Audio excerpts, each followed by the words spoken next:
L'invité de RCF Isère, une réalisation de Bernadette Bernard. La traditionnelle collecte annuelle de la Banque alimentaire de l'Isère a lieu ce vendredi et ce samedi, comme partout en France. C'est une nécessité pour fournir aux familles les plus démunies pendant toute l'année des produits non périssables. Pour nous en parler, je reçois Francis Gaspard. Il est le vice-président de la Banque alimentaire du département. Bonjour. Bonjour madame. Alors, un petit bilan sur la collecte de l'an passé.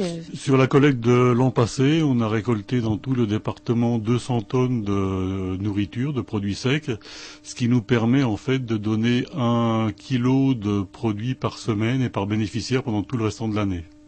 Voilà, alors il faut préciser quand même que c'est vraiment quelque chose de très très important. C'est vraiment le moyen de stocker ces produits à redistribuer pendant toute l'année. Pendant toute l'année, ça représente en fait 15% des dons en nourriture qu'on fait pendant toute l'année. C'est une sacrée organisation quand même à mettre en place cette collecte. Oui, c'est une sacrée organisation. On commence à travailler à partir du début du mois de juin.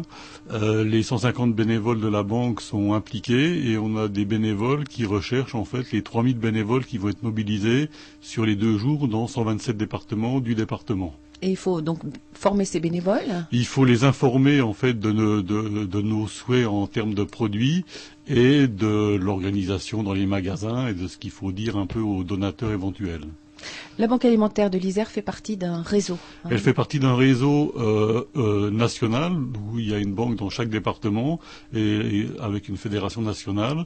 Et cette fédération nationale dépend aussi d'une fédération européenne des banques alimentaires. Mais elle reste quand même indépendante, elle a un fonctionnement quand même indépendant. Elle a un fonctionnement indépendant. On fait partie d'une fédération, mais chaque département a son conseil d'administration et prend ses décisions en toute autonomie. Alors, à contrario de différentes associations caritatives, la Banque alimentaire de l'Isère ne reçoit pas de dons en argent. Voilà, c'est essentiellement cette collecte de produits. C'est un principe de la Banque alimentaire. On ne distribue que ce qu'on a récupéré.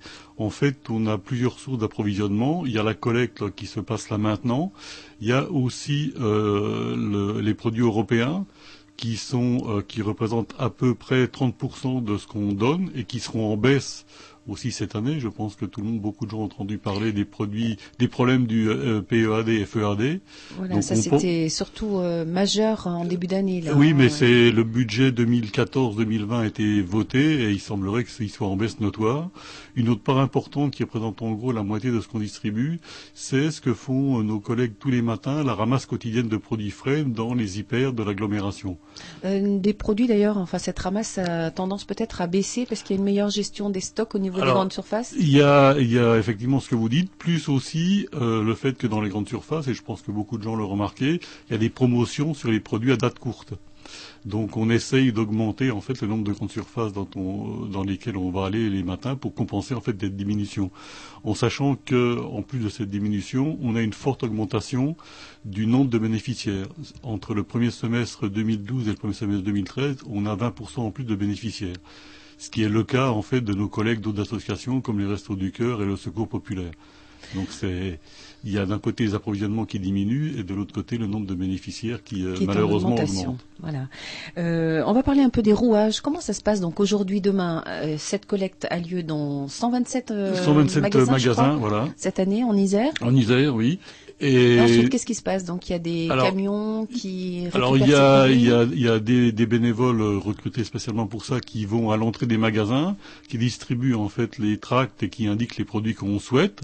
Et cette année, on souhaite du lait, des conserves de légumes, des conserves de poissons en priorité. Voilà, on accepte tous les dons, mais on cherche des laits en priorité. Sans oublier les produits d'hygiène aussi ou pour bébés. C'est pas notre cible, mais on les prend. Et à la sortie des magasins, on a d'autres bénévoles qui récoltent les denrées, qui les mettent dans des caisses, et on a une petite trentaine de camions qui tournent dans l'agglomération pour ramasser ces caisses. C'est un va-et-vient permanent. Alors tout ce week-end, pendant ça va. Vendredi et samedi, et on a d'autres collègues qui à l'entrepôt trient en fait ces produits par denrées. Donc on trie environ 25 types de produits. Et dès lundi, on va commencer à les distribuer aux associations. Ce qui vous permet d'avoir dès lundi une idée du stockage que vous avez pu réaliser. Dès samedi soir, on saura combien on a récolté de produits. Là, ensuite, les associations viennent chaque semaine chercher donc un La certain plupart nombre des associations viennent chaque semaine chercher les produits et on leur donne à la fois des produits européens, des produits de la collecte et des produits frais qu'on a ramassés le matin. Est-ce que les familles donnent une participation quand même quand elles viennent chercher ces produits, donc répartis dans différentes communes, dans différents lieux? Alors, une particularité, nous travaillons en fait avec 75 associations, on ne travaille pas en direct avec les bénéficiaires. Donc c'est les associations qui connaissent en fait les familles. Et les associations nous disent, cette semaine, je vais servir 70 personnes. Donc on prépare des colis en fonction du nombre de personnes que les associations nous ont données. Et est-ce que les familles contribuent alors un petit peu ou pas? Alors, ça dépend des associations, il n'y a pas de règle générale. Nous, on demande une participation aux associations, qui est de 45 centimes par colis, de 6-7 kilos. Après, les associations, suivant les types d'associations, elles demandent ou pas, par exemple, les demandeurs d'asile, des associations comme La Relève, ou comme Accueil du Vieux Temple, qui est juste à côté de chez vous. L'accueil SDF, oui. Ne demandent pas de participation. Au niveau des bénévoles, pas trop de problèmes. Je crois que vous êtes. Au niveau des bénévoles, il y a un recrutement assez régulier. Il y a un recrutement régulier. On est plus de 150 en ce moment et toutes les semaines, on a des nouveaux bénévoles qui arrivent. Et on a une de nos bénévoles qui a organisé un parcours d'accueil, un parcours découverte qui permet aux nouveaux bénévoles potentiels de voir tous les rouages de la banque et de se mettre dans le coup.